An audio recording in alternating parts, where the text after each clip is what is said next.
but here I am starting another episode. This will be episode 23. Mm-hmm. And starting this show for me it was always important because for my whole life I had all these ideas of things to do, and then I never followed through and did them. So finally launching the show was a complete victory for me. I mean, just rebuilding my life and then saying I'm going to do something, following through and doing it. That was tough for me. I know some people might not relate to it, some might.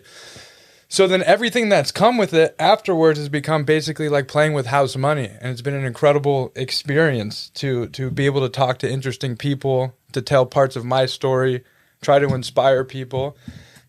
And then about 7, 8 episodes in, meet my buddy Mike Thompson, and something very interesting happened. Rather interesting. It seems I got pulled into a true crime saga, and I wasn't aware of that. And so we had a couple episodes with Mike, and then we had one. There was an incident that happened, which is about to be discussed, and we spoke to his wife and then his daughter, and now here we are some time later with something that I always thought was more than appropriate to do, amongst other things, was have him respond to this. Because there's always gonna be a lot of people talking, whether you Mike, hello, by the way, everyone, Mike is here right now. Whether you do good or bad, just like whether I do good things, bad things, make good decisions, bad decisions, they're gonna have something to say. But welcome back. It's time to chat. It's nice to see you. As I told you off camera before recording, you look good, man. Well, likewise, Mason. It's good to be here. Thanks for having me on. I appreciate it. Of course. So let's fill in these gaps of time where we originally met April 2021, and that happened to be your first interview. I didn't know. That was an interesting interview to me. Mm-hmm. It was the first time I met. Well, Brian. If you remember, sorry, go ahead. It's all right. Remember, we met Frank Hernandez. Correct. Mutual friend of ours. He contacted me and told me what you were doing, and I really liked the format. And so we connected and set up the first interview and did that, and then we followed up with the second. Right. And then a lot of things have happened in between, right, as we well know. And so what this episode hopefully provides is an opportunity to maybe clear the air on a few things. Right. So how do we start doing that? Well, we can start with the last episode that you did with Kimber. Right. And move backward, perhaps. Okay. I know a lot of people are interested in the fact that I was arrested. Law enforcement put a whole lot of ha-ha on that. But we can get into the details of that shortly. The first thing about Kimber is, I can appreciate the fact that she's had a hard life. And as you're well aware of, you had the letters that I'd written to her. And all I simply did was I was very supportive of her. I hope those letters reflect that. But I did ask her to get a DNA test done. Now, she said she had one done. Ancestry.com, and that she verified that through her auntie, which would be my oldest sister. The thing that she needs to understand in that, DNA can be very, very complex. So in the case of her new auntie, she was born when my mother was 13 years old. My mother was raped. So she is not a product of my father. But typically in DNA testing, you use the mitochondria, and that's the way that you go with determining DNA sequencing. So, I don't know what she has, and the issue for me is not whether she is or is not my daughter. Right. It was just a matter of verifying that. The thing that I suppose concerned me most about her coming on your program was the character assassination that she engaged in. Right. I thought it was inappropriate. She made a lot of allegations, and granted, she made the vast majority of those allegations based on her belief. Correct. And the thing to remember about one's beliefs is that it comes from their feelings and their thinking, but one's feelings and thinking do not constitute facts. Right. And I think it's important to remember that. So, for instance, she said that she contacted the DA that prosecuted me, Robert Chatterton, in 2006. Well, Robert Chatterton died long before that. And, anybody can go online and check that out. Just put his name in the search engine, Robert Chatterton. He was 66 years old. He died of pancreatic cancer. So she didn't talk to him. At least she didn't talk to him when she said she did. And it wouldn't matter if she had. The point is that she's wrong on the facts there. She said she came to visit me and met Charlie Manson. No, she didn't. She said she came into the pod. I came through a series of gates. It doesn't work like that. The visiting room is not in the pods. You don't come into the pod. You wouldn't have seen anybody in there. It's actually outside the perimeter of the prison itself. And there are no gates to come through. You walk right through a door. There were no photographs with Charlie Manson. That isn't allowed. And all anybody has to do is check CDC policy. And it specifically states, as it relates to visiting and photographs, that inmates are not allowed to take photographs together. These are very simple things. Again, facts. So, why she did what she did, I get it. She's angry, but she's angry at the wrong person. When she contacted me and said she was my daughter, of course it was a surprise. But I did have relations with her mother, and so that potential exists. It wasn't a matter of saying that I couldn't have children. The fact of the matter is that I had a severe injury to my testicles when I was very young. I was beaten, and that beating resulted in damage to the veins within the scrotum itself. Right. But sterility can only happen as a result of a vasectomy. So I haven't had a vasectomy, but I did suffer serious damage as a result of that. And follow-up damage in playing football, that's probably where she got that. But, even my family wouldn't know about the trauma I'm talking about that I was subjected to as a result of a severe beating when I was very young. So I've never had any children. It's actually my one regret, if I have any regrets, that I haven't had children. If in fact she is my daughter, that's wonderful, isn't it? Right.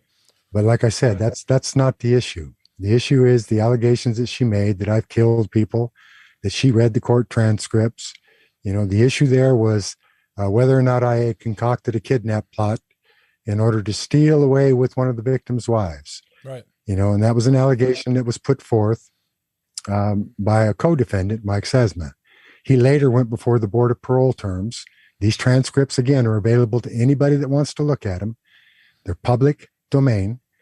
And he told the board that he actually knew about the kidnap plot. Then the district attorney got a hold of him after that parole hearing and tried to get him to clean it up, and he couldn't do it. Because when you go before the parole board, you go before the parole board under oath. You have to take an oath, just like you do in court. So he was locked into that testimony before the board, and it was completely contrary to what he had said at the time of court. But perhaps more importantly is that I was never charged with actually killing anyone. See, that's what people don't get. Again, these are public records. Anybody can go in and read them. And now 50 years later, we're actually back in court and moving very swiftly toward exoneration of those charges. And that's a matter, again, of public record. Anybody can go in and check it. And that's the thing that I emphasize. Do your homework. Right. Everybody, do your homework. If you really want to know what the facts are, I have check a question. it out. A lot of people do bring up how you say to do your homework, which I agree they should. Mm-hmm. But most people don't know how to do their homework. What's the first step in doing their homework? Because we're going to be talking about a lot of things, and you're going to tell them to do that. So what would you suggest would be the best way for people to do their homework in these regards? There are links. There are links available. I mean, all you have to do, say you go into the appellate court, all you have to do is put in my name, and it'll bring up the case, and you can read the record. You can go into the Orange County Superior Court. Again, you can put in my name. C33433 is the case number. And it has been since 1973. Hasn't changed. Right. So any information that you want relative to that, you can go online and do it. But one of the things I have done, because I realize that people get caught up in this idea that they don't want to check the facts. Right. Rather would just go with what somebody says. in putting out my book, we're about ready to do that. We provided links to everything. So, sorry about that. I should have turned that off. These things happen. But they do. So the issue is, when I say do your homework, is that obviously people have access to the internet or they wouldn't be watching your program. Fair. Right? So if you have access to the internet, then it's a matter of doing a simple search. You know, every incident, for instance, that I was ever involved in prison is documented by staff. I have nothing to do with that. It's not something that I could manipulate or put my own spin on it. It's a documented fact. And those documents are available to any member of the public. You know, for instance, this idea of the 7 assailants at DVI. Right.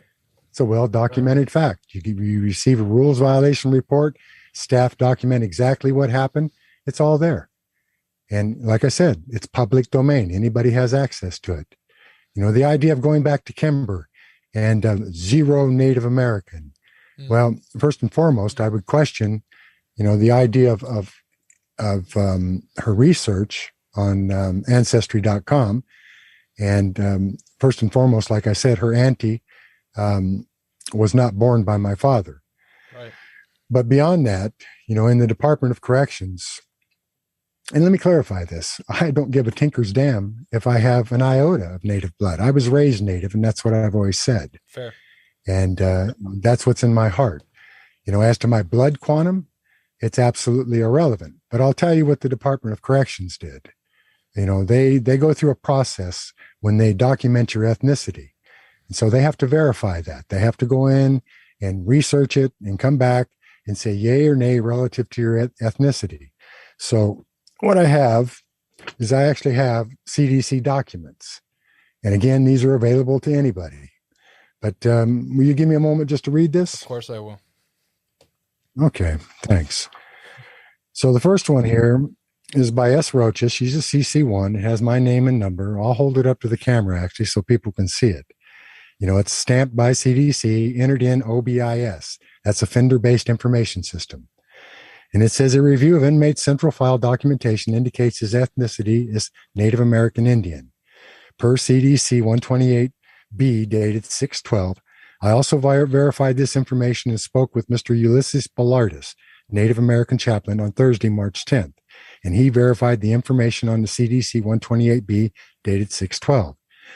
Inmate Thompson's tribal roll number makes him a member of the Kauai Sioux tribe of Tohon and a member of the Turtle Mountain Band of the Anishinaabe. Based on the above listed documentation, it is requested that inmate Thompson's ethnicity be changed from white to Native American on all California Department of Corrections documents and DDD-PS. Then the chrono above from that, and you'll see when I hold this up, it says received by administrative records. It's their date stamp as it relates to that. It said, this is my name, my number. Inmate Thompson, Baker 68010, is a Native American and an active member of the Red Tail Hawk Spiritual Circle on Facility C. Inmate Thompson has a long history of service to the Native American way of life. The reader is directed to Thompson's central file, where his standing as a recognized pipe holder is well documented by other spiritual leaders and elders of numerous tribes. Upon his release from prison, inmate Thompson will be given the opportunity to continue his service to Native American people at traditional gatherings. He is the spiritual leader of the Strong Heart Society, a Native American spiritual organization located in Tehachapi, and his continued service to others in this capacity is commended. D. Plunkett, Native American spiritual leader. So, that's how the Department of Correction does it. So let me hold this up, get it as close as I can. Yeah. At least you can see the date stamps on it. Okay. I certainly can. But the point is that this is available to anybody in the public. So let's go back to Kimber again for a moment. Right. So, and do away with this idea of zero Native American. Once again, like I said, it's irrelevant, but it is in fact documented. And it was challenged previously. And we went through an entire process. So there's there's like a ream of documentation on this because it was challenged at my board hearing. And anybody can go in and look at that board hearing and see all that documentation. Okay. My Aunt Lucy Thompson wrote a book to the American Indian. You see, she was Hoopa. My uncle, her husband, Milton Thompson, was registered on the California American Registry as an Anishinaabe. You see, Right. My grandfather, Champion, same thing. So all these documents are available. But again, my blood quantum is absolutely irrelevant. What's in my heart is Native. That's how I was raised. And that is what is important. So moving on with Kimber, and then we can move on into other subjects. Right. You know, she mentioned the fact of the assault in 2015 upon me, the attempted murder. She said, his ear was sliced in half. Did you see a scar? And so what I have is again, another CDC document from a correctional officer who was an eyewitness to the event. And it's documented on CDC document. I don't know if you can see that or not. Yes, I can see it now. Okay, but that's what it is. So it's Thompson, my name, my number.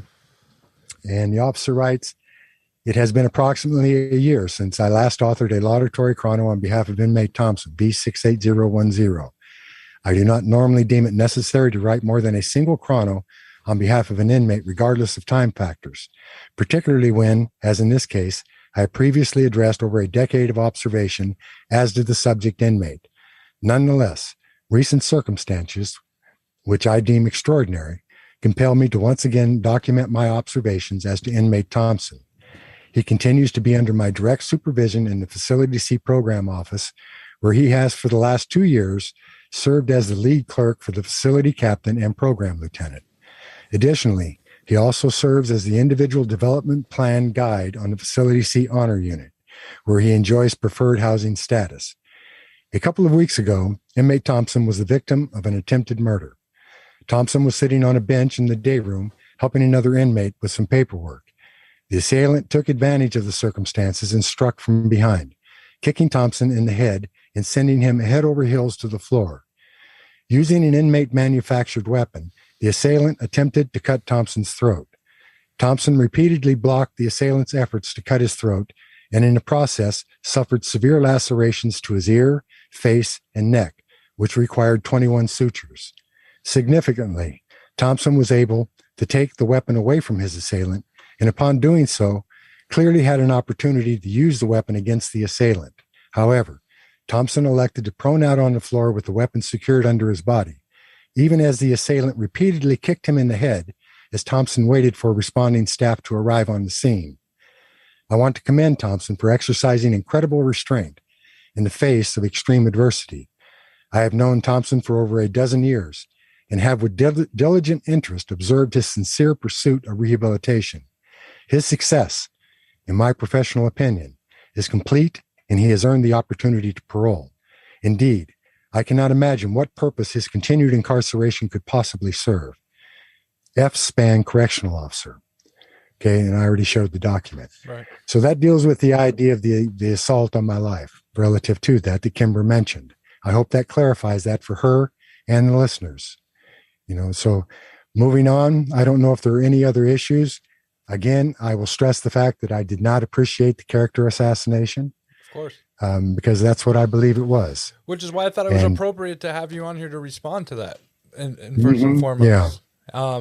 For both, it just like it was appropriate after you had the first episode, then to come on and clarify things on the second episode from the first. Then your wife came on to try to give some context, and then as you were locked up for what we're about to discuss, to have some more context given. But it was never done without the opportunity to have you speak. Of course, if you couldn't come out, then you couldn't speak on it. But here we are. So, right?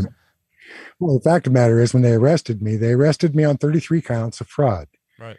And that was EDD fraud. There was an article the day I was arrested that came out in the Sacramento Bee. Correct. As well as follow-up articles that essentially said the same thing.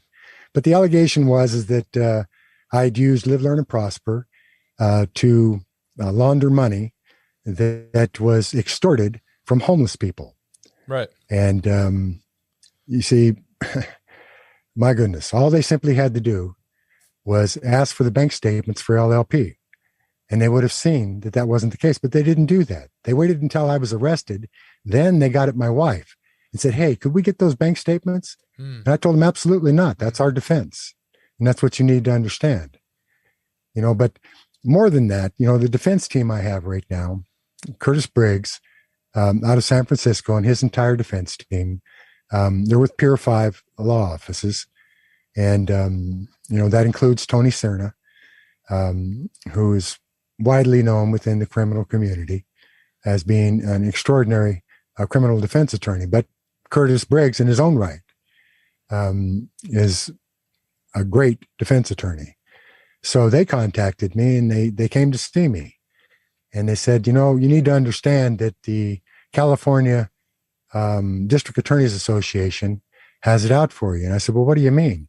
I said, well, they're under investigation right now for misappropriation of funds in their political campaign. I said, well, what's their interest in me? They said, well, the interest is this. You're a former leader of the Aryan Brotherhood.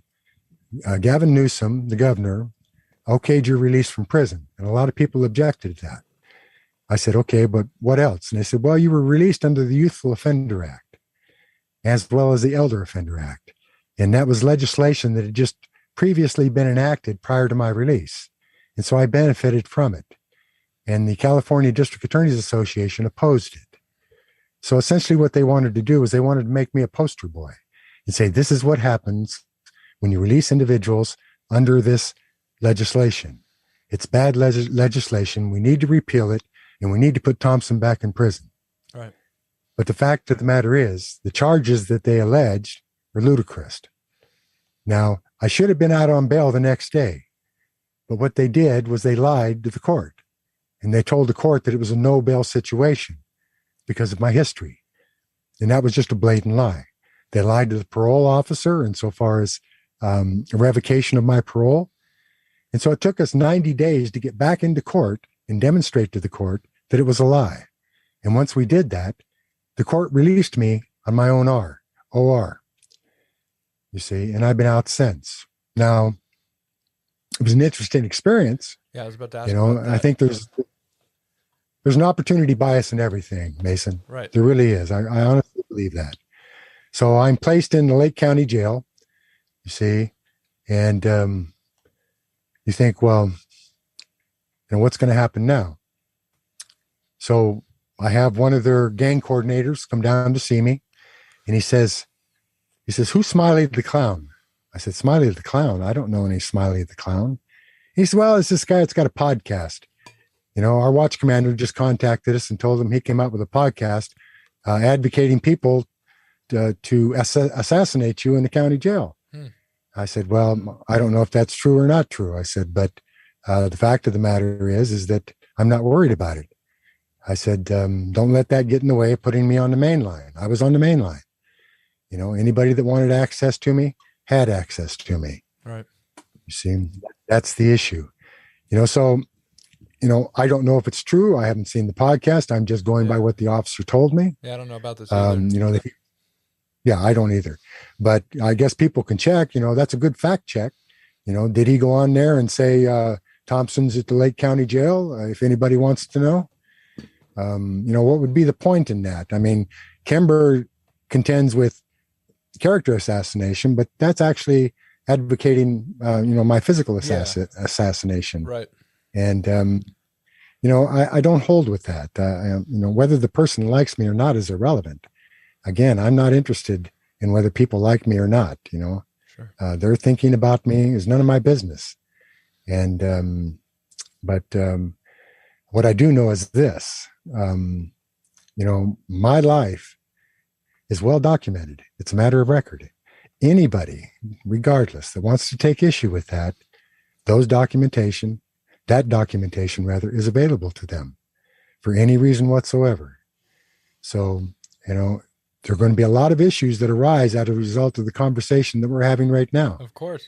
And the thing is that I'm prepared to answer those with documentation. And I would encourage anybody that wishes to challenge anything I've said or otherwise to provide their own factual documentation to counter it. Of course. That's how we do things in this society. No, I It agree. really is. Well, It's the well, it's same how with, I feel like it's how we should do things. I'm not sure it is the way yeah, that things are always done. If yeah, to follow up on that point, I also wanted to bring up we're addressing these things. We'll keep getting deeper into them. So we talked about the yeah. episode with your daughter, a little bit about Mhm. what got you locked up, and the important thing when we talked briefly before this episode was to address the community here, because Yes, there's a lot of people that really fell in love with your message, and then they felt really let yes. down by what happened. I'm just gonna. This is a very Hmm. long comment, but just to kind of give. As I'm sure you've seen there's a lot of them, but just to Hmm. kind of give an overarching feeling behind what a lot of people feel. This is what he said: Yeah. "Live, learn, and prosper." He said, "Yeah, it's a self-help group, all right." And he said he tried to prosper when he helped himself to other people's checks. Now this big dummy, you're the big dummy apparently, is back in prison. Uh-huh. Some people never learn. After 45 years in prison, he was given a second chance. He could have had his own YouTube channel and probably would have done quite well for himself. And then this is the part. When I first saw him and listened to him many years ago, I really wanted to see him released because he seems so sincere about turning his life around, and I actually like the guy. But now, forget it. He's a con man and a liar, and he feels duped. I feel a lot of people have that same sentiment. I'm not saying I have that sentiment. The people in this room have that sentiment, but there's a lot of repairing, guilty or innocent. You had these charges against you, and you went away after all this attention that came about the message that you were bringing. What could you say directly to those people that feel this way? Well, I'm sorry for the fact that they do feel that way. I mean, I understand it, of course. Right. The beauty of this country is that it's innocent until proven guilty. And anybody that thinks that I'm not a target by law enforcement is mistaken.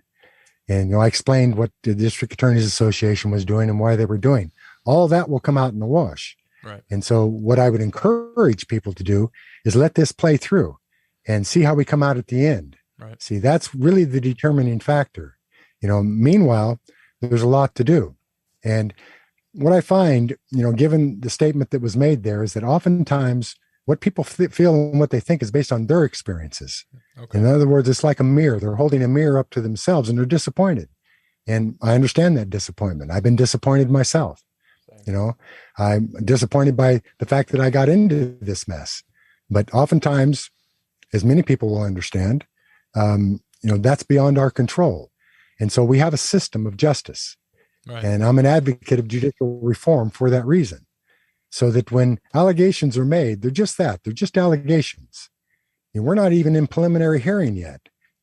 And this case is over a year old. It hasn't even been bound over to Superior Court. Now, what's that tell you? You see, anybody that knows anything about the court system knows that within 30 days, you have your preliminary hearing, you're bound over to Superior Court, and you're in trial. Right. You see, this thing probably won't go to trial for another year. And when it does, if it even goes to trial, let me give you another example. They made 33 charges relative to EDD fraud and grand theft. All right. Okay. So, interestingly enough, there's a U.S. Supreme Court case called Riley that says that that's illegal. You can't do that. You cannot charge an individual with EDD fraud, specifically EDD fraud and grand theft. You can only charge them with one or the other. So half those charges are going to be dismissed, but they piled on, didn't they? Why do you think they did that? Because they wanted to influence public opinion as it relates to that. You see, it's just something to consider, but that's a fact. I'm not making it up. Anybody can check it out. So, we deal with that, and that becomes important. The idea of asking for a bank statement after they arrested me. So that says something about their motivation. So, these are all things that need to be looked at. And what I'm asking for is the benefit of the doubt. Right. You see, until we get to the end of this, just like any other citizen, people say, oh, well, he duped me and he did this and he did that. I'm telling you right now, that's not true. You see, I have a long, long history of service to our community. Right. This didn't just happen once I was released from prison, and that too is well documented. And I have not deviated from that. I am not going to give up on LLP. It's my passion. Right. We started it in prison, my wife and I, and we're going to continue it. And nothing is going to stop that. Right. You see, So that's why the facts become so important. I have a question. There's one thing that you said that just stuck with me. In that answer you just gave, it was, I'm disappointed too. I'm disappointed that I got myself in this situation. So yes, by your estimation, how did you get yourself in this situation?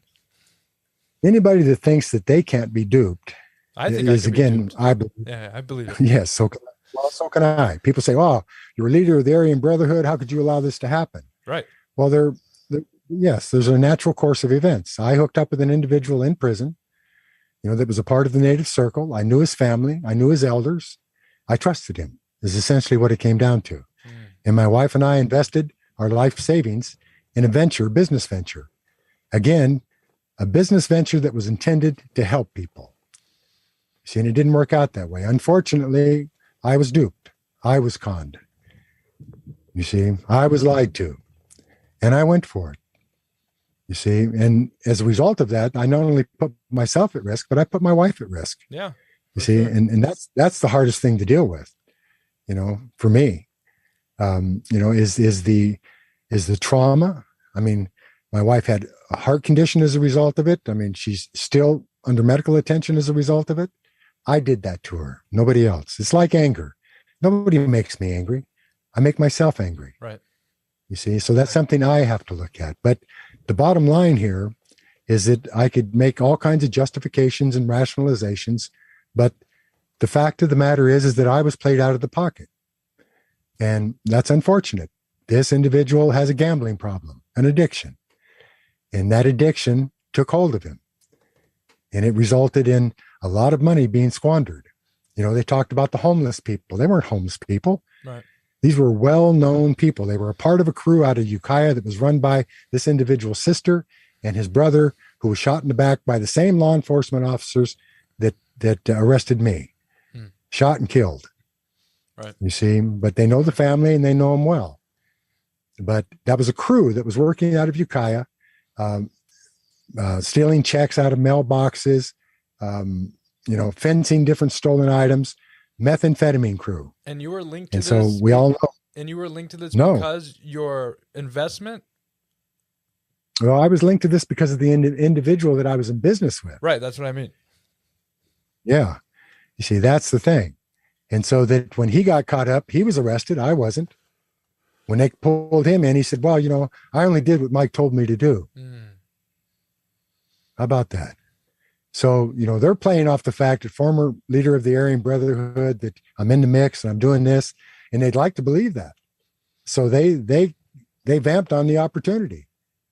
But the only witness against me is this individual who says I told him what to do. But the evidence goes totally we have over 2 terabytes of discovery in this case. That's over 20,000 pages of documents, none of which apply to me.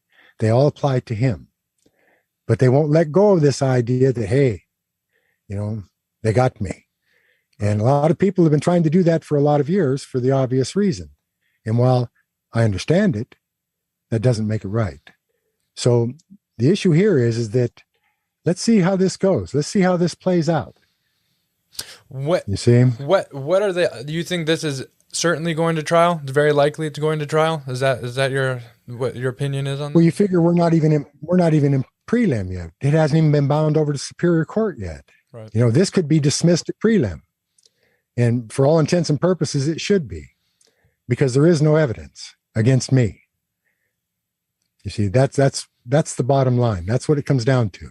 Now, in the event that it is bound over to Superior Court, and you need to understand that 99 9/10% of the time it is. Sure. It's bound over to Superior Court.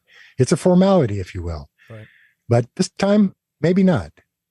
But if it does go to court, then it's a matter again of the facts asserting themselves. What is the evidence against me? There is none. You see, that's the issue here.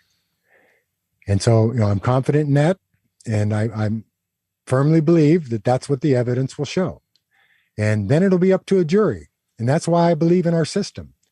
There's an opportunity here for me to go into court with my defense team and explain to 12 members of a jury, my peers, what the facts are. Not just the truth, but what the facts are. And inherent to that, you have personality contests and everything else as it relates to that. Those who have been involved in the judicial system know how that works. You get a lot of people who take deals simply because they don't want to go through that process. You're not taking because deals. Even though they may be innocent, well, no, there are no deals here. Yeah. I'm not a deal taker. Right. It's just like people criticize my cooperation with law enforcement. I didn't make any deals with law enforcement. I never received anything, nothing. When I started working with law enforcement, I did an additional 35 years in prison. Now, what's that tell you? That you got a bad deal. So you may not like what I did. Yeah, right. And I understand that. That's your prerogative. I know. You see, I went from my own convictions. Right. No, that makes sense. Not bad. What I wanted to bring up is the difficulty I had personally is, and I told you this, I was just like, you're clearly so damn smart to even get into business with this guy, because I remember Shane brought this up in one of the episodes, talking about how your environment's controlled, how you like to basically the world is your chessboard, yet some low level individual like this got you caught up and undid it for you, and that was the hard time that at first that I had reconciling with it until understanding, hey man, it's I know this much. And as for myself, judging myself with mistakes I may or may not make, it's wrong of me to write people off. It's just wrong. I like that. I do. That's the stance that I take. Whether people like that or they don't like that, that's the matter of their opinion. But at first, that's what I struggled with. I'm like, he's too damn straight. He has to be guilty. That's the truth. And it doesn't mean I sit there and think that now, but that's the initial reaction. So I relate to the community of people that would feel that way and would feel upset. So I guess I'm just speaking out loud about my feelings about the situation. But what I can do differently than most people, which we're gonna get into your jaw jacking thing, typing, is we can have this conversation. And have things play out. It has been a year later. Yeah. And I think that you still do have an immense value, guilty, not guilty, to be able to help people do better and change things. Because regardless, you still spent 47 years in prison? 45 years in prison. We don't count county time and stuff like that. We're just talking behind the iron gates. But, going back to your comment, I mean, I understand the presumption. Right. And presumptions are easy to make. You say a low-life individual. That's a presumption. Fair. It really is. He's actually a highly intelligent individual. Fair. So like you, I'm an entrepreneur. Right. My problem was that I let my ambition get in the way. And I'm highly ambitious. Fair. You see, I want to succeed just like any other human being. And oftentimes, I didn't circumvent my ethics or my morals. I simply got played and allowed myself to get played. That's on me. You see, I put my trust in somebody that I should not have put my trust in. Got it. But, did he presumption that he's a lowlife? No. When you look at his record, you'll see that he's not. Fair. But, I went with family. I went with, the elders. I took all that into consideration. But what got in the way actually was my ambition. My ambition to succeed. After 45 years in prison, starting the LLP while I was still in prison, and then getting out and then having that opportunity. Oh yeah. I was focused. Unfortunately, that focus had blinders on it. And that's my mistake. Nobody else's, my mistake. And I accept responsibility for that. So now the damage done, if you will, there has to be rectified. Fair. And so that's like any of us in the course of any event in our life where damage is done, we seek to rectify that. We make amends, we acknowledge our mistakes, we apologize, and we move on. Right. And that's what's important here. I believe that I have something important to bring to the community as a servant, nothing more. You see, I've thought myself in that capacity for many, many years, a servant, and I still believe that. There may be those who don't, and that's their prerogative. It really is. That's what makes us human, is that, we have beliefs, we have our thinking, we have our emotions, you see, and it's how we address those to ourselves. Correct. That becomes important. And then we choose. And that's all I'm advocating that anybody do. Make your choice, and I'll live with that choice. But for myself, I'm going to move on. I'm going to continue doing what I've been doing, and I'm going to do so successfully. Now, I've had the temper, that enthusiasm, and that ambition. Yeah. And not let that get in the way, for instance, of my family, which was my hugest mistake. Yeah. You see, I hurt my wife. Of course, it caused a lot of damage. The ripple effect of the ambition. Brian, do you have something to add? Yeah, I had a quick question. And now, yeah. I haven't been following the saga too much. Saga? Mm-hmm. One of the two. Tomato, man. My question is, what did you think he was doing when he said he played you? And what when you say your ambition to succeed, what is success for LLP? Those are the two. I wasn't fully sure of those. Yeah, the success as it relates to LLP is simply providing a service to the community. That's success. By him playing me, what I'm talking about is that, one, I trusted in him. I believed in him. And it's a huge disappointment, of course, but nobody holds responsibility for that other than myself. I'm the one that made the decision. My ambition, when I talk about my ambition and how he facilitated that ambition, is that we were business partners. We had a business plan.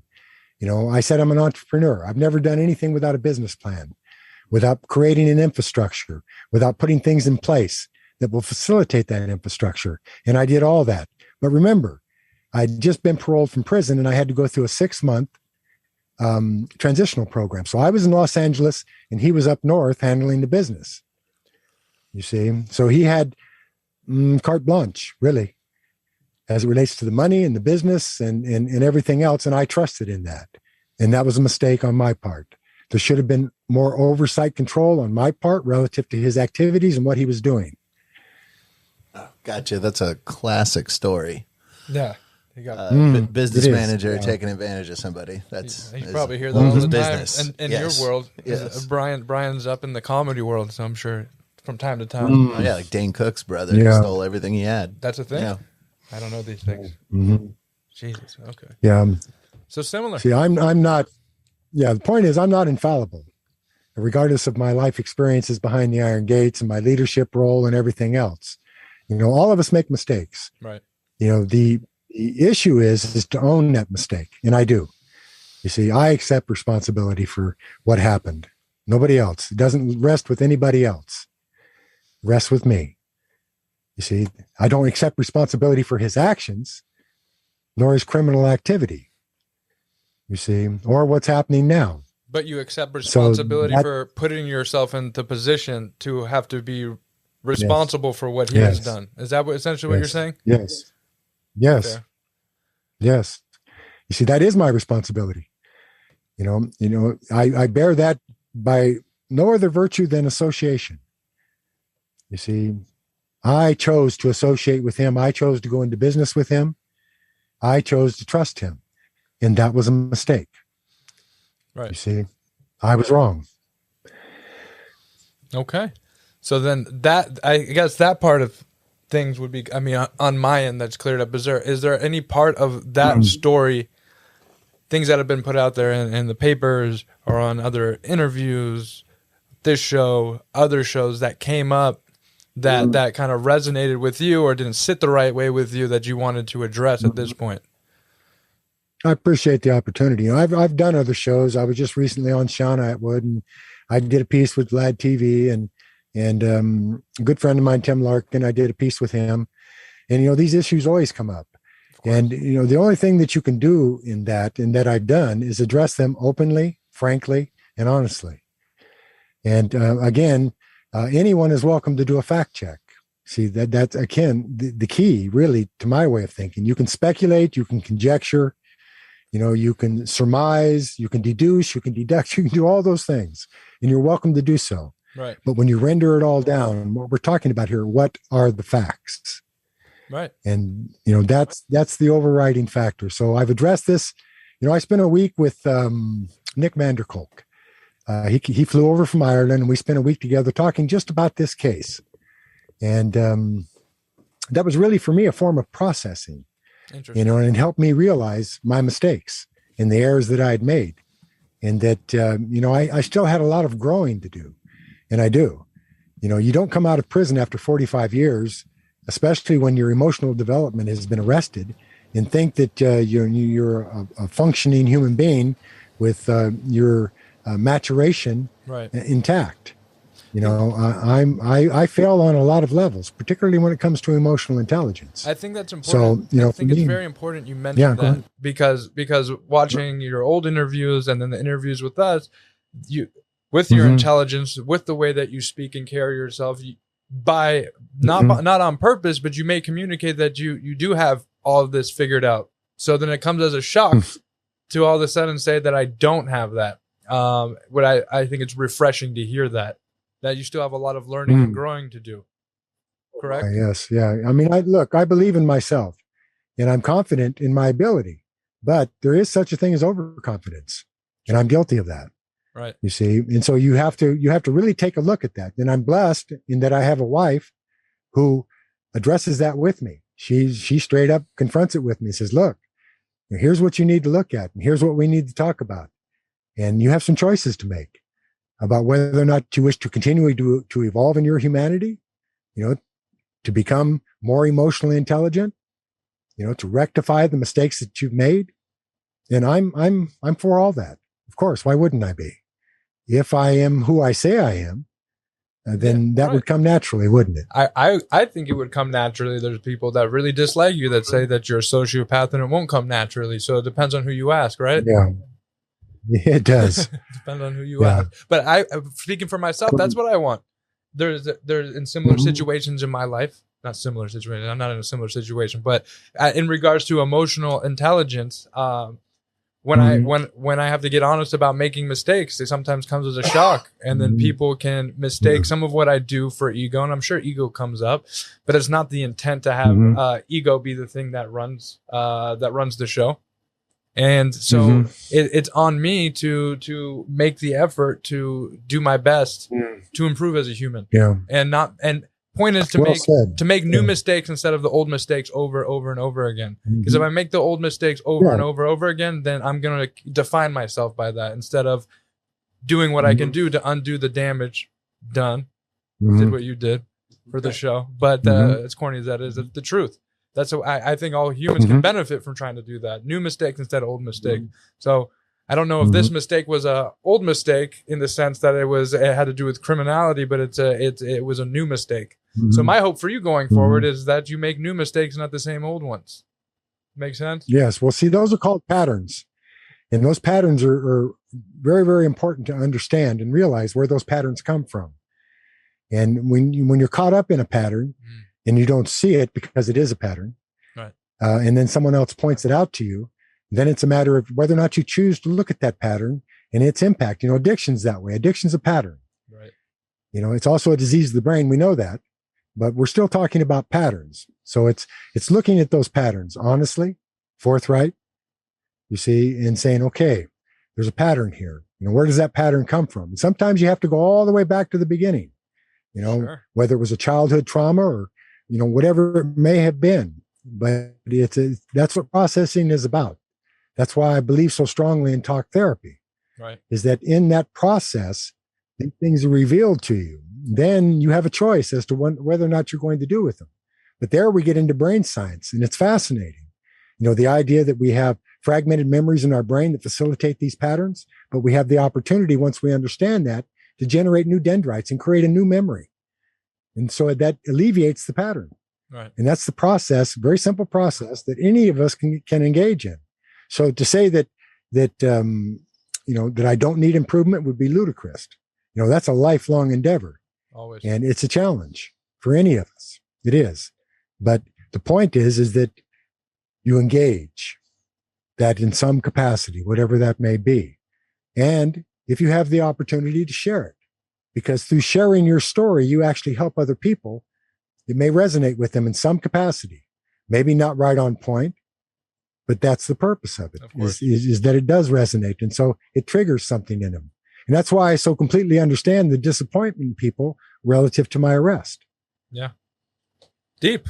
It's deep, man, because a lot of people were so very high on you. They're like, wow, what a story, what a story. And then they see that. And and then there's a large capacity for letdown. As for me personally, it was important to hear what you're speaking of in regards to the continuous work. I just not going to repeat myself on it. You have something? I just we were talking about emotional intelligence earlier, and I find it like hard to believe you're not like massively emotionally intelligent, because surviving in prison for that long, don't you have to be able to read people's faces and anticipate what they're going to be feeling and how they're, I don't know what my point is. I just heard that. No, it's actually a good point, Brian. It is. Emotional intelligence has a number of subsets. You know, what you're talking about is the idea of survival. And you're right.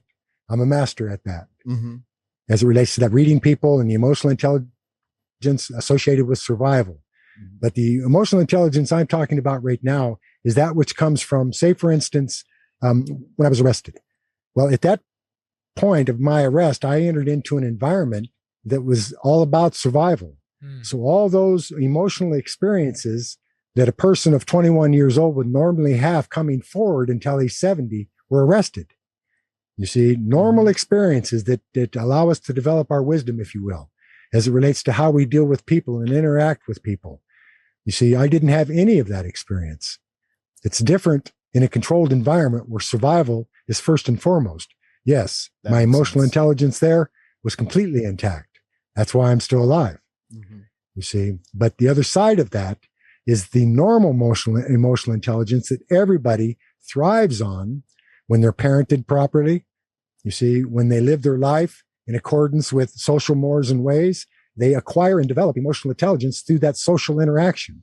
And I didn't have that. That makes a lot of sense. So that's one of the things, that's one of the patterns that I actually really had to look at and that I realized was very, very important. Does that make the distinction for you? 100%. Yeah. That's a clear distinction. Great. Speaking of going in there, a lot of people talked about it. I'm just curious about this. Was your life in danger when you got locked up? I mean, you said that there was a podcast episode or YouTube video, and then the jailers came to you. Did you have to be put into a position to defend yourself? What was that experience like? Well, you know, I just did a conversation with the social worker who was a psych tech there.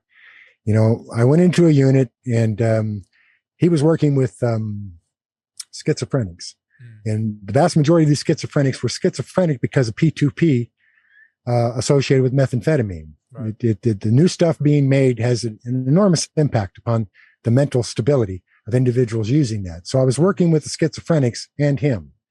And then once I was released, we continued to communicate with each other. And so what I did was I did a conversation with him that exemplified the very thing that you just asked about, you know, the threat to my safety and everything else. Look, it's no different than what I am, you know, where I'm at right now is a matter of public record. You know, the district attorney made sure of that. You know, so what's their motive there? I don't know. But see, I don't concern myself about that. I take the necessary steps and precautions to ensure, you know, one, that my family is safe, and two, you know, that my environment is stable. Right. And I do that. So, you know, was I in danger there? I didn't consider myself in danger. You know, you have a whole lot of people that posture. Sure. You know, and they posture based on their own experience. You know, there are people who don't like me because of my cooperation with law enforcement. Yeah. And given the community in which they thrive, that's a common thought. And it's actually advocated by gangs and other organized crime organizations that you don't do that. Right. And so what they do is they advocate, and the idea is to put me in harm's way. But I don't concern myself with that other than being prepared for it. Right. So, you know, people question my physical ability. There's only one way to find out about that. Yeah. Come and find out. I Understand guess. what I'm saying? I do. Yes. It's interesting that you bring that up. Because I see yourself. I see Sammy the Bull, Michael Franzesi, Takashi 6ix9ine, all these people that cooperated with law enforcement, had high ranking in criminal organizations. And it would appear based on what people say that you guys are all supposed to be dead right now. Yet you're not dead. I'm not trying to jinx you or jinx them. I just don't understand how, knock on wood. I just don't understand how that works out. If these people were so passionate about seeing the 4 names I just named die, and you are in jail, or they know where you are, or same thing with Sammy the Bull and Francesi, how are you guys still walking? Is it mostly just posturing, or just the people that are that dangerous that would carry that out, they have bigger fish to fry? I don't understand. We're disconnected. They're not going to talk about it. People that are actually that dangerous, they're not going to talk about it. Right. You know, those are the ones that you have to be aware of. You know, the people that jaw jack, that bump their gums all day long or talk out the side of their neck simply because they have a forum to do so, they aren't my concern. They really aren't. You know, they see their opportunity here. They're going to take it. Whether they're an inferior male or not is irrelevant to me. Sure. You see, but I'm not concerned about them.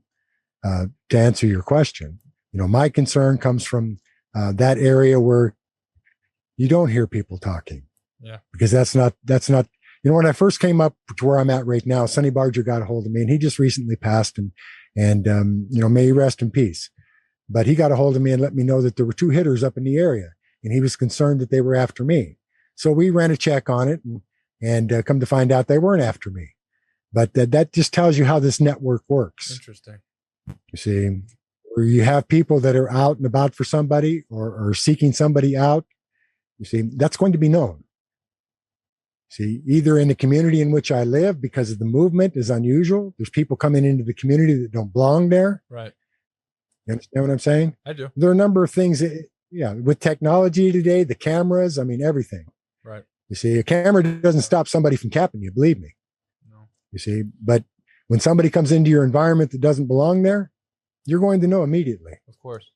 You know, they're just simple things, simple observations. And so you take those precautions. You know, to be arrogant about it would be foolhardy. It really would.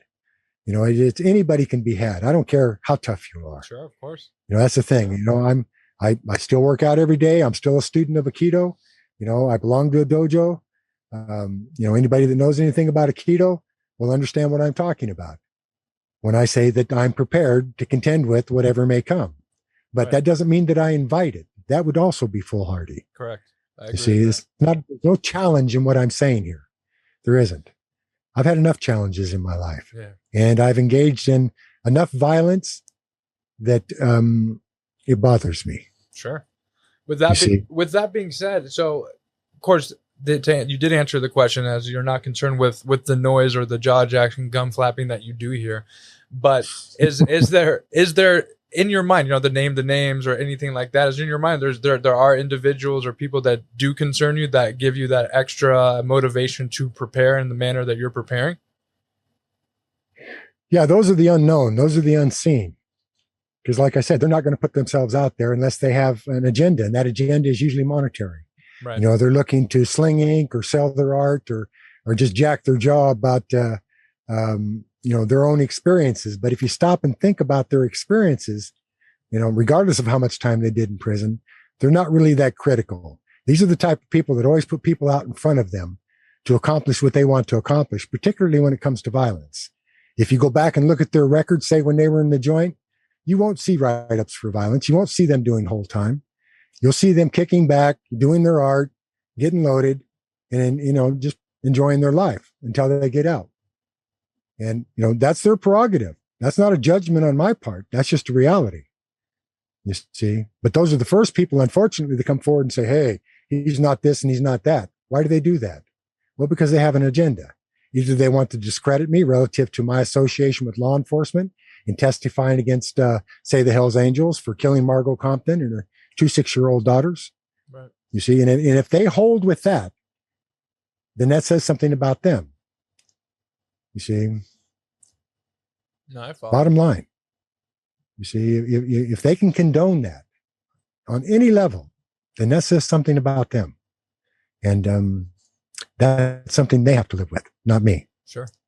So I guess to fuse that into one, there's no concern with what you just spoke on. But I just want to know, like, in your mind, are there people that you do have concern for, that whether from doing time with them, I don't know if they're going to get released anytime soon, their connection to people that are maybe their foot soldiers in the street. Is there something that you deem as an imminent threat? You don't have to say exactly what it is. I'm more curious just to understand where your mentality is at with your day-to-day preparation for being prepared. I guess that's kind of why I'm asking. Also, it's fucking interesting. Well, that is really the key. You know, I can't see my family. I don't live with my wife. I haven't seen my mother in 35 years. I don't associate with my family. I've had to relocate my sister 3 times. See, that's my concern, is my family. Okay. Because these individuals because they won't come after me for whatever reason, they'll go after my family. Got it. Yeah, that tells me a whole lot about them. You see, they're not interested. Because you could have been got, so to speak, for 35, yes. 40 years. You've been around, is what you're trying to say. Oh, yes. You know, I've had people who make that offer when I was still in the joint. I'd say, well, call me down to a holding cell in the jail and we'll deal with it there. Right. You see, that's, you know, it resolves the issue. You know, if you're going to jack your jaw, then back it up. Right. It's that simple. So you offer that in order to do away with it, to have done with it. You see, and win or lose, that's the end of it. Fair. You see, but like I said, my concern is not me. I'm going to live my life. Believe that. No, and I'm not going to live it looking over my shoulder. I'm going to live my life. Right. So, you know, if somebody gets me, it'll be from sniping me 300 yards away. That might be the way, man. You just gave it away. That's crazy. Well, no, it's only one way. I know. It's one way. You know, they tried that when I was going out to court from the rooftops. They planted bombs underneath my car. I mean, there were a number of things that happened. These are all stories, war stories, I suppose. And, sure. You know, sometime in the future, perhaps we'll get into that because they have significance relative to what an individual goes through who takes a stand for something. Right. And that's actually what I've done. Right. And I'm glad you actually brought up the future and the war stories because there's a lot for us to talk about, and we're going to discuss what we're going to end up talking about. Okay. So going forward, I'm sure this will upset some people and make some people pretty happy. And what I'm about to say is it's only intended for positive good, for things that are entertaining. I think to talk about things that are entertaining, to draw them into a deeper message for myself or what you're trying to promote is important. People come for the true crime and they stay for a good message. That's always going to be what I want to do. So going forward, true or false, you will be coming aboard to host this show. I will. Yes, that is true. And I'm looking forward to it. As am I. And some of the things I think people want to see, and maybe it's easy to talk about, difficult to talk about, are some of these war stories. That type of stuff is interesting. I think I think they have value. Yeah, they have value, Mason, in context. Correct. You see, it's not just a matter of telling war stories, but it's a matter of how you master adversity. You see, that's what war stories are really all about. Wherever they may occur, whether it's in prison or overseas or in your local community, you know, everybody has their war stories to tell. But the significance of that war story is how that particular individual mastered the adversity that they were faced with. Exactly. What tools did they use? You see, what did they find out about themselves relative to that activity? These are all things that will resonate with other people and have extraordinary value towards helping other people. You know, I told you I did I think I've done 3 podcasts with Tim Larkin. You know, he's into self-defense. Right. And he teaches individuals how to defend themselves. And so what I bring to that scenario is not as a martial arts expert, although we are talking about doing an exhibition, and I'll probably do that just because some people are interested in my style of fighting. But more importantly, that people prepare themselves to contend with any situation. You know, our society has changed drastically, and we want people to be prepared to contend with that, not to be victims. Right. You see, and that's important. So when you're dealing with, I come from a background of predators, extremely predacious individuals. And so I have an expertise in that. And I intend to address that expertise in training people how to defend themselves. Right. So you use the predatory stuff for good. Not the predatory, but the predacious nature, as you just said, correct? Yes. Right. The reality of it, yes. Right. That's understandable. Yeah. So to discuss things like that. So as you said, the war stories in the context of overcoming adversity for sure. I think there's also some historical context and value you can add for some some of the times and the way things were done through your time in prison. Some of the people that you've spent time with are, I would say, notable names. People want to know about that type of stuff. So these are the things that they could expect to discuss. We're going to release this. Then I know you have a Vlad TV coming out, and then you have what's his name, Sean Atwood coming out. I'm sure that's going to do very well. Yeah. That's very cool. Now that premieres the 14th. Yeah. This this probably will come out right before, so people go there and then come back here after, and then going forward, what people can expect is Mike and I will talk about a release schedule, whether it's once a month, twice a month. There may be a Patreon set up for a certain type of content that may be a bit different from the YouTube. And again, I am expecting unkind things to be said on the YouTube, and that's okay too. Again, making this move, doing these things is not intended to upset people. It's only to help people, and people are going to either believe that or they're not. Mason, it brings up a good point. It really brings up a good point. This idea of civility, right? See, and the damage done, its format is outstanding. Thanks. It has enormous potential to help people. And so in that process, this isn't just a forum for people to jack their jaw. Correct. If they want to do that, then I would encourage them to be pissed off and stay the hell away. Right. But for those individuals who are really interested, come on and maintain that civility. Manners are very, very important to me. Sure. And I think to most people. And there's no reason why we cannot maintain an atmosphere of civility, even if we disagree. I agree with that. You see, to be respectful. And you have a question, by all means, ask it. Right. And we'll do the best that we can to answer it. But maintain that civility, maintain those manners. They're important because they set an example. For others, for sure. Especially younger generation, current generation, whatever it may be. The civility is important to walk through disagreement, to walk through things that bring up things that people have these primal reactions to of anger. And what you said about the format, I appreciate. And the format is designed, all right, how am I going to help people or add some value? It's a very scary thing to put yourself out there. I mean, I can, the first time that I did the episode with you, again, it was 8 in, brand new studio.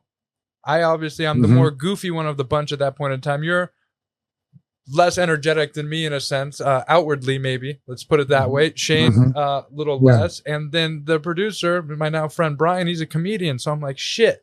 Okay, I gotta bring the energy here. And that episode did so many numbers, and I hated that performance. The constant interruption, trying to do too much. I hated that. But I guess the point I'm trying to make is it's tough to put yourself out there and then for people to be able to take shots. And a lot of people that take shots wouldn't put themselves out there. So no matter what shots they take, I'm still okay. As I said at the beginning of this episode, because I launched the show, I'm playing with house money like this. It's being done. And they only know a portion of what they see of me on camera. They have no idea the strides that are made in my life off this camera with the relationships, the way I feel internally, the life that I'm building. And they may never, but there are people that do, and that those who are the people that are important. So my aim is to continuously put out some interesting content, some useful content, and I hope that people understand that we're going to just keep it pushing. Yes, that's what we're going to do, and then some, and then some. That's it. See, that's the thing. Yes. So we have an excellent format here. Yeah. I just have one quick question, kind of a little bit off topic, but where does LLP stand right now? Are you available or allowed to work? I don't have access to the internet. This is another thing that they did to me. They said, you can't use the internet. I'm on the internet right now by virtue of my studio engineer, Ken. And so I have permission from the court to use a third party to go on Zoom, either go to court or to do what I'm doing right now. Right. And that's the extent of it. But I am denied access to the internet. And there's a reason why they do that. It doesn't take a genius to figure that out. They don't want me out there. They don't want me talking. But they haven't stopped that, and they're not going to stop that. So the website is up. We haven't put a lot of new content on it, but we will be posting on it. And not only will we be posting, but we'll have a lot of stuff available. Our curriculum, we'll have CDs. The thing here is that LLP has always been about and continues to be about helping others. There may be some people who are frustrated with the fact that I haven't been there because I am the CEO of LLP. Right. But I haven't been there because law enforcement has prevented it. You see, that's the bottom line. So we're in court. It's a constitutional issue. I mean, Justice Kennedy, anybody who wants to read it, Justice Kennedy wrote the opinion on it. And he said in this day and age for an individual being released from prison, that the internet is absolutely critical, absolutely essential. Right. Towards social interaction, family interaction, business interaction, all of it. And what they're trying to do is they're trying to shut me down. And I'm not going to let them. Nice. Right. Very well. And just as a closing thought on one of my last thoughts, because I got I don't know, man. I don't know if it's the drugs I've done. And sometimes the neurons don't fire properly. But the point I was trying to make was that the format of the show is one, to help, but two, it's essentially morphed into you come for the true crime, you stay for the recovery. And it's always going to be, no matter what we put out there, that's for people to decide if any recovery or change is genuine or not genuine. And so putting yourself out there, that opens you up for being like, not you, but like generally anyone, you're a phony, you don't mean this, or people to say you're genuine and you do mean this. So I'm always open for what comes with that. And so yes, I am too. So I hope people enjoy this episode. There's been some clarity, and there's going to be more context and more things coming shortly. You subscribe to the channel, you follow, and on Instagram, and you're going and TikTok, and you will see clips come out. You will get your notification bells of when the new episodes come out. This one will come out. Mike and I, after this, in the coming days, we're going to discuss a schedule. So anyhow, let's close it here. I'm glad to see you. Okay. You do look well. Thank you. And Thank we're you. going to be in touch soon, my friend. Okay. Yes, we will.